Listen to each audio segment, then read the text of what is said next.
Halo talk lovers part 1 part 2 இது part 3 வந்துட்டோம். ஏன்னா நிறைய வீடியோஸ் எடுத்திருந்தோம். ஷார்ட்ஸில் 3 மினிட்ஸ் மேலே கவர் பண்ண முடியாதுல்ல, அதனால தான் நம்ம பார்ட் 3 இது. பார்ட் 2 பார்க்காதவங்க போய் பாருங்கள். பேக்கிங் எப்படி ஆச்சுன்னு, நம்ம இந்தியன் ப்ரீடுக்கும் நம்ம நேட்டிவ் ஃபாரின் ப்ரீட்ஸுக்கும் நம்ம இந்தியன் ப்ரீடுக்கும் எப்படி அந்த வார் போச்சுன்ட்டு சாமி. நானும் அந்த ப்ரீட் பற்றி கமெண்ட் தெரிஞ்சவங்க, ப்ரீட் நேம் பற்றி தெரிஞ்சவங்க கமெண்ட்டில் போடுங்க. தெரியாதவங்களும் நான் சொல்கிறேன், நான் கமெண்ட்டில் போடுறேன். பார்க்கலாம் யார் கரெக்டாக சொல்கிறீங்கன்னு பார்க்கலாம்.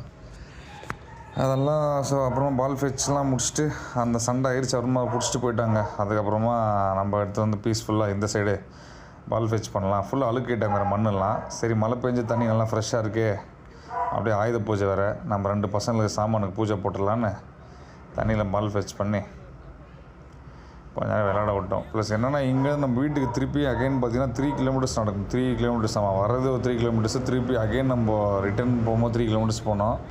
ரொம்ப எக்ஸாஸ்டர் ஆகிட்டாங்க. ஸோ தண்ணியில் விளையாடுறதுனால கொஞ்சம் வார்ம் டவுன், கூல் டவுன் வர மாதிரி இருக்கும் அவங்களுக்கு.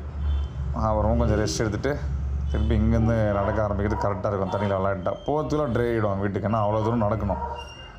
சில டைம் என் ஃப்ரெண்டுக்கிட்ட ஃபோன் பண்ணி முடியலன்னா வச்சுக்கோங்களேன், லேட் காலையிலன்னா ஒரு 8 o'clock நடந்து போயிடுவாங்க. பட் ஆனால் நேற்று கொஞ்சம் லேட் ஆயிடுச்சு, 9-10 ஆயிடுச்சு. அந்த மாதிரி டைம்லாம் பார்த்திங்கன்னா வெயில் வர ஆரம்பிச்சு நம்ம ஒசூர்லேயும். 9 வரைக்கும் நல்லா இருக்கா, சில்லுன்னு தான் இருக்கும், ஒன்றும் பிரச்சனை இல்லை. ப்ளஸ் வெஹிக்கிள்ஸுமே ரோடில் ஜாஸ்தி இடம். அப்போ ஃப்ரெண்டுக்கிட்ட ஃபோன் பண்ணி நாயை தூக்கி வண்டியில் வச்சுட்டு போயிடும் ஒரு சில டைம். இங்கே ஸ்லோமோ வீடியோஸ்லாம் எடுத்து செம்ம ஜாலியாக விளாட்னாங்க பசங்க, செம்ம என்ஜாய்மெண்ட் பண்ணாங்க.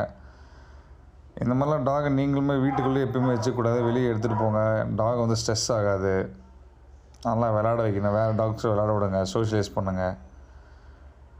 அப்போ தான் நாய் வந்து யார்கிட்ட அக்ரெசிவாகவும் கொஞ்சம் இருக்காது. இல்லைனா பைத்தியம் முடிச்ச மாதிரி ரெண்டு வீட்லேயே இருந்தால் நமக்கு ஆகுறது இல்லைங்களா. சேம் அதே மாதிரி தான் டாக்ஸுமே. ஸோ அப்படியே வீட்டுக்கு ரிட்டர்ன் எங்கேயாச்சுங்க, அவ்வளோதான். நல்ல புள்ள மாதிரி ஒழுங்காக வந்து சாப்பிட்டு ஜிம்முக்கு அப்படியே கிளம்பியாச்சு. அவ்வளோதாங்க.